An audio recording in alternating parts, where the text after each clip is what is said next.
नमस्कार साथियों, आज की इस कहानी का शीर्षक है कि हमेशा बहू ही बुरी नहीं होती। साथियों, ये कहानी है उत्तर प्रदेश के एक छोटे से शहर अमरोहा की। सुमन देवी की जिंदगी एक रूटीन जैसी थी। सुबह उठकर मंदिर जाना, दूध उबालना और फिर बहू पर निगरानी रखना। ये आज फिर मोबाइल में लगी हुई है, रोटी भी समय से नहीं बनती, वो मन में बड़बड़ाती थी। प्रिया दिल्ली की पढ़ी लिखी लड़की थी। अब ससुराल में, छोटे शहर में उसके सपने, उसकी आदतें सब सीमित हो गए थे। वो जितना अच्छा करती, सुमन देवी को लगता कि ये सब मात्र एक दिखावा है। सुमन को लगता है कि हमने तो बिना सवाल के पूरे घर को संभाला और ये लड़की तो हर बात में तर्क देती है।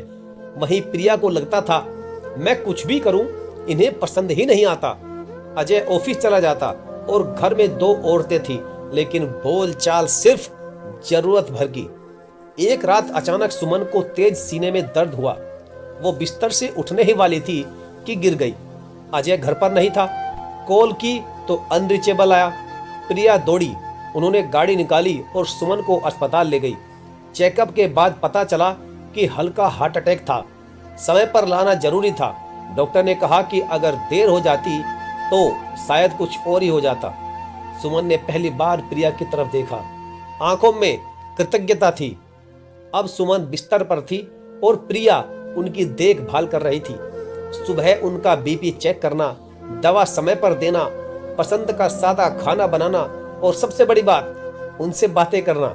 एक जोड़ी सुनहरी कांच की चूड़ियां थी। प्रिया ने पूछा कि माँ, ये आपकी हैं? सुमन मुस्कुराई। हाँ, मेरी सास ने दी थी। शादी के बाद पहली बार जब मैंने उन्हें बिना कहे खीर बनाकर दी थी, तब उन्होंने चूड़ियां दी थी।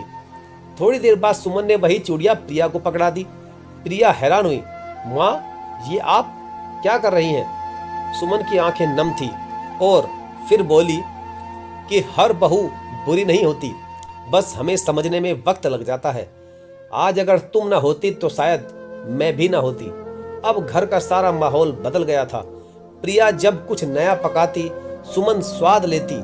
दोनों सुबह साथ में चाय पीती, मंदिर भी कभी कभी साथ जाती। अजय भी हैरान था कि घर अब सचमुच घर लगने लगा था। इस कहानी से सीख मिलती है कि रिश्तों में सिर्फ शिकायतें नहीं, समझ भी होनी चाहिए।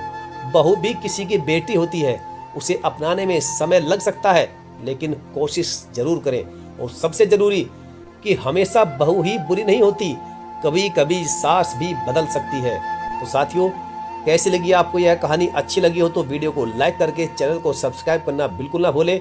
तो चलिए साथियों, मिलेंगे फिर और किसी कहानी के साथ। तब तक के लिए धन्यवाद। जय हिंद।